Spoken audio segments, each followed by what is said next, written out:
श्री शिवाय नमस्तुभ्यम। दोस्तों, आप सभी लोग जानते हैं कि 13 अगस्त 2023 को है इस सावन अधिक मास का अंतिम प्रदोष व्रत। तो दोस्तों, इस प्रदोष व्रत को अपने हाथ से मत जाने देना। ये रविवार का प्रदोष व्रत है और इस प्रदोष व्रत को आप एक ऐसा उपाय कर सकते हैं जिस उपाय को करने से आपका कोई ऐसा काम जो कि लंबे समय से रुका हुआ है, अटका हुआ है, विषम परिस्थिति बिल्कुल बन गई है, आपने सब काम सब उपाय करके देख लिए हैं, सब व्रत करके देख लिए, जब भी आपका वह काम या वह मनोकामना पूर्ण नहीं हुई है तो एक बार यह वाला उपाय इस रविवार के प्रदोष व्रत के दिन, मतलब इस अधिक मास के इस अंतिम प्रदोष के व्रत के दिन करके देख लेना। आपके जीवन में बहुत सारे परिवर्तन आ जाएंगे। साथ ही में आप लोगों के अगर विवाह में दिक्कत आ रही है, आप लोगों की अगर नौकरी नहीं लग रही है, तो भी इस दिन किए जाने वाले कुछ ऐसे उपाय हैं जो कि पंडित जी ने अपनी अभी की कथाओं में बताए हैं और कल की कथा में बताए हैं और आज की कथा में बताएं। अगर आप इन उपायों को जानना चाहते हैं तो इस वीडियो को पूरा देखिए और अच्छे से उपाय को समझिए, उसके बाद ही कीजिएगा। आप लोग सुनो और इस उपाय की जो सामग्री है वो आप लोग सुनो, है ना। तो सबसे पहले इस उपाय में आपको क्या करना है कि एक बेलपत्री लेना है। कितनी? मात्र एक बेलपत्री लेना है। उसके बाद में एक शमी पत्र लेना है। कितना? एक शमी पत्र। उसके बाद में दोस्तों एक कनेर का पुष्प भी आपको लेना है। कनेर का पुष्प आप लोगों को पता है ना, पीले कलर का होता है, जो आगे से खिला हुआ होता है, लंबा लंबा सा होता है, ठीक है। तो एक कनेर का पुष्प आपको लेना है और एक लोटा जल अपने साथ में आपको तैयार कर लेना है। कितना? इस उपाय में एक लोटे जल की ही आवश्यकता होगी, पंडित जी ने बोला है ना। तो ये चीज़ें जैसे ही आप तैयार कर लें तो रविवार के प्रदोष व्रत के दिन मतलब 13 अगस्त 2023 को आपको क्या करना है, प्रातःकाल सुबह सुबह भगवान शिव जी के आपको मंदिर पहुंचना है ना। मंदिर पहुंचकर सबसे पहले आपको क्या करना है, भगवान शिव जी की जो शिवलिंग होगी उसके पास में आना है। पास में आने के बाद सबसे पहले आप अपनी एक बेलपत्र को भगवान शिव जी पर समर्पित करो, ठीक है।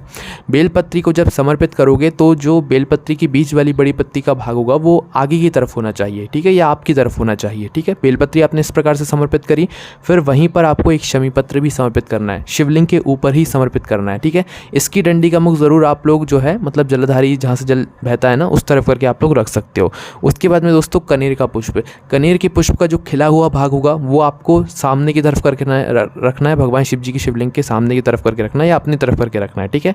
और ये तीनों ही सामग्री आपको भगवान शिव जी की शिवलिंग के ऊपर चढ़ानी है। तो दोस्तों अब यहाँ पर हम आपको बता दें कि आपको पहले जाकर जल चढ़ाना है, ठीक है, फिर बाद में ये सामग्री आपको चढ़ाना है ना। पहले आप लोग जाओगे, जो उपाय को करना शुरू करोगे तो सबसे पहले आपको अपना एक लोटा जल एक धारा से धीरे धीरे करके भगवान शिव जी की शिवलिंग के ऊपर चढ़ाना है। उसके बाद में फिर यह बेलपत्र, फिर यह शमी पत्र और फिर यह कनेर का पुष्प आपको कुछ इस प्रकार से, जिस तरीके से हमने आपको बताया है अभी, उस तरीके से आपको भगवान शिव जी की शिवलिंग के ऊपर चढ़ाना है, भगवान शिव जी के नाम का जाप करते हुए। उसके बाद में आपको अपनी मनोकामना भगवान शिव जी से बोल देना है, जिस मनोकामना के लिए आप यह उपाय कर रहे हैं या कोई भी ऐसी विषम परिस्थिति है जिसके लिए आपने यह उपाय किया है, आपको वह विषम परिस्थिति के बारे में भगवान शिव जी से प्रार्थना कर लेना है, या आपका जो काम रुक रहा हो, अटक रहा हो, वो काम आपको बोल देना है। निश्चित ही दोस्तों कुछ ही समय के अंदर आपका वह काम हो जाएगा। और दोस्तों यह उपाय आप लोगों को इस रविवार के प्रदोष व्रत मतलब अधिक मास के आखिरी प्रदोष के व्रत के दिन से करना शुरू करना है और लगभग 2 से 3 प्रदोष तक आपको यह उपाय करना है। आपको इसी बीच में जो है आपके उस मनोकामना का या विषम परिस्थिति का फल देखने के लिए मिल जाएगा। बहुत ही विशेष उपाय है, आप करके ज़रूर देखिएगा। उसके बाद में दोस्तों अब हम बात करते हैं उस उपाय के बारे में जो कि पंडित जी ने प्रदोष व्रत का आज की ही कथा में बताया है। और ये उपाय भी बहुत ही ज़्यादा विशेष है। यह उपाय यहाँ पर 2 तरीके के उपाय बताए हैं। सबसे पहला उपाय उन लोगों के लिए बताया है जिन लोगों की नौकरी नहीं लग रही है, बच्चे बहुत ज़्यादा परेशान हैं, पढ़ाई पूरी हो चुकी है और मतलब घर पर बैठे हुए हैं, नौकरी के लिए प्रयास भी कर रहे हैं, मेहनत भी पूरी कर रहे हैं, पर जब भी नौकरी नहीं लग पा रही है, अपने मनपसंद की नौकरी नहीं मिल पा रही है, तो आज का यह उपाय आपके लिए है और इस अधिक मास के आखिरी प्रदोष व्रत का उपाय आपके लिए, ठीक है। उसके बाद में दोस्तों जो दूसरा उपाय पंडित जी ने बताया वो शादी विवाह के लिए बताया। अगर तो जिनको शादी विवाह में बहुत ज़्यादा दिक्कत परेशानी हो रही है, उम्र 30 से 40 साल हो चुकी है, पर जब भी शादी विवाह नहीं हो रहा है, तो उस स्थान पर भी पंडित जी ने एक उपाय बताया है। दोनों ही उपाय अलग अलग हैं, इसीलिए आप वीडियो को अच्छे से देखें, समझें, तभी आप इन उपायों को करें, क्योंकि ये उपाय अच्छे से समझने वाले हैं। तो सबसे पहले अभी हम आपको बताते हैं उस उपाय के बारे में जिस उपाय को करने से आपको आपके मनपसंद की नौकरी मिलेगी या आप उस काम में सफल होंगे जिसके लिए आप बहुत समय से प्रयत्न कर रहे हैं, प्रयास प्रयास कर रहे हैं और आप उसमें सफल नहीं हो पा रहे, वो आपकी परीक्षा भी हो सकती है, वो आपका इंटरव्यू भी हो सकता है और वो आपकी नौकरी भी हो सकती है, आपको जैसी नौकरी चाहिए हो वैसी, ठीक है। तो बच्चों के लिए यह उपाय सबसे पहले हम आपको बताते हैं, नौकरी वाला उपाय है ना। इस उपाय में आपको 3 चीज़ें विशेष रूप से आवश्यकता होगी, 3 चीज़ों की, ठीक है। वो 3 चीज़ें कौन सी हैं, बहुत अच्छे से सुनना इन 3 चीज़ों के बारे में, क्योंकि इसमें आप थोड़ा बहुत कंफ्यूज हो सकते हो, है ना। तो सबसे पहली जो चीज़ है वो है एक बेलपत्री, है ना, ये तो आप सभी लोग जानते ही हो। उसके बाद में है एक शमी पत्र, ये भी आप लोग जानते ही हो। तीसरा जो भाग होगा ना, ये आप लोगों को जो है कंफ्यूज करेगा। तीसरा भाग है दोस्तों आँख। अब आप कहोगे आँख क्या होता है, पंडित जी ने भी आँख ही बोल के यहाँ पर बताया था। तो आँख जो आंकड़े का फूल होता है, आपने देखा होगा ना, आंकड़े का फूल जो होता है जो भगवान शिव जी को समर्पित होता है, तो वो वाला फूल आप लोगों को इस मतलब उपाय में उपयोग होगा। और शादी वाले उपाय में भी ये तीनों ही सामग्री उपयोग होंगी, बस दोनों ही उपाय थोड़े अलग अलग है ना। तो एक बेलपत्री, एक शमी पत्र और एक आँख का पुष्प, है ना, मतलब आँख जिसे आप लोग कह लो या आंकड़े का पुष्प आप लोग कह लो, है ना। तो पंडित जी ने आँख बोल के यहाँ पर बताया हुआ था। तो करना क्या है, आंकड़े के पुष्प में यहाँ पर थोड़ी समझने वाली बात है कि देखो, एक आँख का पुष्प होता है सफ़ेद कलर का, मतलब सफ़ेद कलर का जो है वो पूरा सफ़ेद होता है, वो एक आँख का पुष्प होता है। और एक ऐसा पुष्प होता है उसी पेड़ में जो कि हल्का सा नीले रंग का होता है, आपने देखा होगा, है ना। तो पंडित जी ने यहाँ पर बताया कि जो आँख का सफ़ेद पुष्प होता है वो भगवान शिव जी का स्वरूप होता है, सिर्फ भगवान शिव जी का स्वरूप होता है। और जो हल्का से नीले रंग का फूल होता है उसी पेड़ के अंदर, वो होता है शिव जी के पूरे परिवार का और शिव जी के सभी गणों का स्वरूप, है ना। उसके अंदर आप लोग स्वरूप मान सकते हो। तो आपको कौन सा वाला पुष्प तोड़ना है, जो हल्के से नीले रंग का हो, हल्का सा गुलाबी या नीले रंग का जो फूल आपको दिख रहा हो आंकड़े के पेड़ में, तो आपको वो तोड़ लेना है, ठीक है। तोड़ लिया आप लोगों ने। तोड़ना कौन सा है, जिसके अंदर 5 गुच्छों वाला जो है वो फूल लगा हुआ हो, है ना। कौन सा वाला, जिसमें 5 गुच्छे लगे हुए हैं, मतलब 5 फूल एक ही गुच्छे में लगे हुए हैं। ऐसा नहीं कि आपने 5 अलग अलग फूल तोड़ लिए हो। आपने उस पेड़ में देखा होगा कि 5 मतलब कई सारे फूल एक साथ लगे रहते हैं ना। तो आपको ऐसे वाला गुच्छा तोड़ना है जिसके अंदर 5 आंकड़े के वह हल्के से नीले या गुलाबी कलर के जो है यहाँ पर फूल लगे हुए हों। तो ऐसे 5 गुच्छे वाला जो है आपको वो डंडी तोड़ लेनी है जिसमें 5 फूल लगे हुए हैं ना। तो ये वाली चीज़ समझने वाली थी, हमें लगता है कि आप समझ गए होंगे, है ना। तो एक बेलपत्री, एक शमी पत्र और ये 5 फूलों वाला हल्के नीले और गुलाबी रंग का जो है आपको आंकड़े का फूल जो है तोड़ लेना है। इन तीनों ही चीज़ों को लेकर सिर्फ आपको भगवान शिव जी के मंदिर जाना है इस प्रदोष व्रत के दिन प्रातःकाल सुबह सुबह। भगवान शिव जी के मंदिर आप लोग पहुँच गए।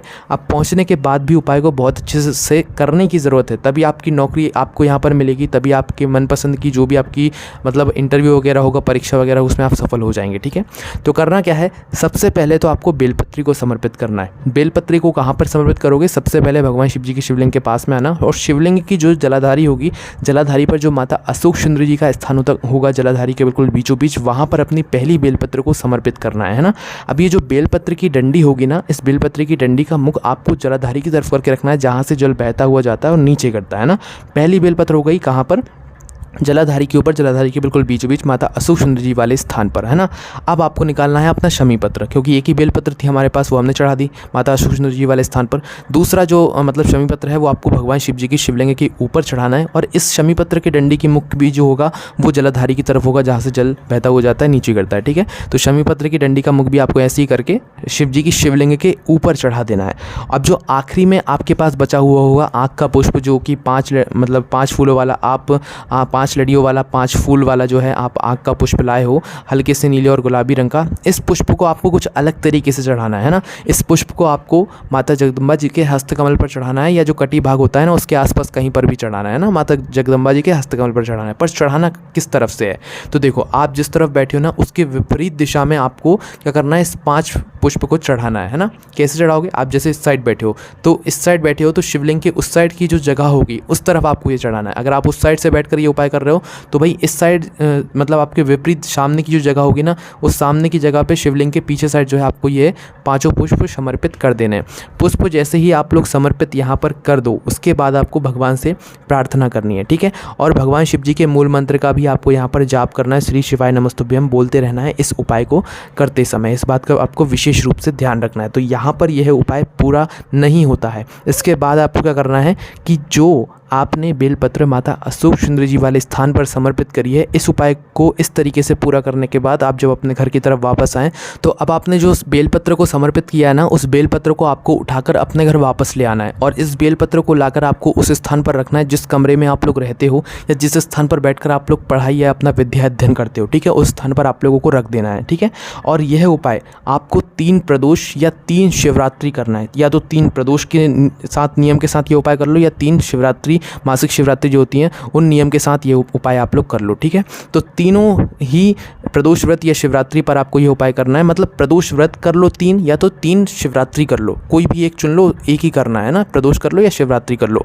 तो तीनों ही शिवरात्रि या प्रदोष व्रत पर आप लोग जो बेलपत्री चढ़ाओगे उस बेलपत्री को आपको वापस लेकर आना है। जो तीनों बेलपत्री आप अपने कमरे में लाकर इकट्ठा करोगे, जो तीनों बेलपत्री आपकी रखी रहेंगी, जैसे ही आप जिस कामना के साथ इस उपाय को कर रहे होंगे, आपकी नौकरी के लिए, परीक्षा के लिए, इंटरव्यू के लिए आप उसमें सफल हो जाते हैं, उसके बाद आपको इन तीनों ही बेलपत्र को एक साथ ले जाकर भगवान शिव जी पर किसी भी प्रदोष व्रत के दिन समर्पित कर देना है, ठीक है। और अगर शिवरात्रि के दिन किया है आपने इस उपाय को तो किसी भी शिवरात्रि के दिन आपको जाकर समर्पित कर देना और भगवान से एक और बार प्रार्थना कर देना है और उनको धन्यवाद भी बोल देना है कि आपकी नौकरी लग गई है या आप इस इंटरव्यू में पास हो गए।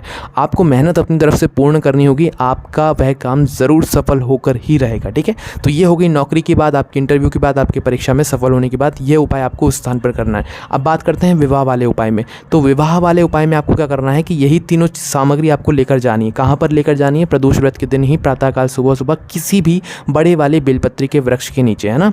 तो बड़े वाले बेलपत्री के वृक्ष नीचे आपको पहुँचना है और वहाँ पर जाकर इन तीनों ही सामग्रियों को एक साथ बेलपत्री के वृक्ष की जो जड़ होगी ना, वहाँ पर आपको जाकर समर्पित कर देना है। कहाँ पर?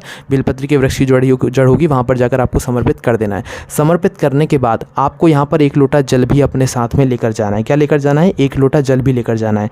ये तीनों ही चीज़ें बेलपत्री के वृक्ष के नीचे समर्पित करने के बाद आपको अपने उस 1 लोटे जल से 5 बार जल समर्पित करना है। मतलब उसी 1 लोटे जल से आपको 5 बार रुक के जल समर्पित करना है। जैसे कि एक बार जल समर्पित कर दिया फिर रुक गए, फिर दूसरी बार कर दिया फिर रुक गए, फिर तीसरी बार कर दिया फिर रुक गए, फिर चौथी बार कर दिया फिर रुक गए, फिर 5वीं बार कर दिया और उतने में फिर 5वीं बार में आपको पूरा लोटा जल चढ़ा देना है उस बेलपत्री के वृक्ष की जड़ में, ठीक है।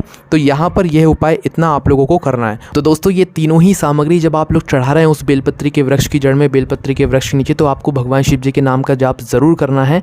और जब आप वो 1 लोटा जल 5 बार करके चढ़ाएंगे तो उस समय भी आपको भगवान शिव जी के नाम का जाप ज़रूर करना है और इस जल को बेलपत्री के वृक्ष की जड़ में आपको समर्पित करना है, ठीक है। जैसे ही आप लोग यह जल को समर्पित कर दे 5 भागों में 5 बार, तो उसके बाद में आपको क्या करना है कि उसी बेलपत्री के वृक्ष की 7 परिक्रमा करनी है, मतलब 7 चक्कर लगाने हैं आप लोगों को उसी बेलपत्री के वृक्ष के। और ये उपाय उसी व्यक्ति को करना है जिसका विवाह नहीं हो पा रहा है, उसी व्यक्ति को जो है 7 परिक्रमा करनी है।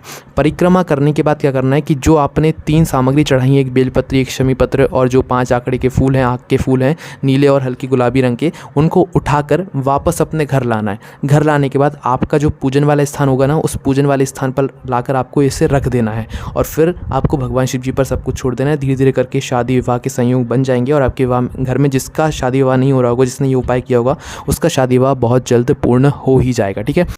तो दोस्तों कुछ इस प्रकार से ये उपाय थे। अगर इन उपायों को करने में आपको कोई भी समस्या आती है तो आप हमसे कमेंट करके पूछ सकते हैं। ओम नमः शिवाय, जय भोले बाबा, श्री शिवाय, नमस्तुभ्यम।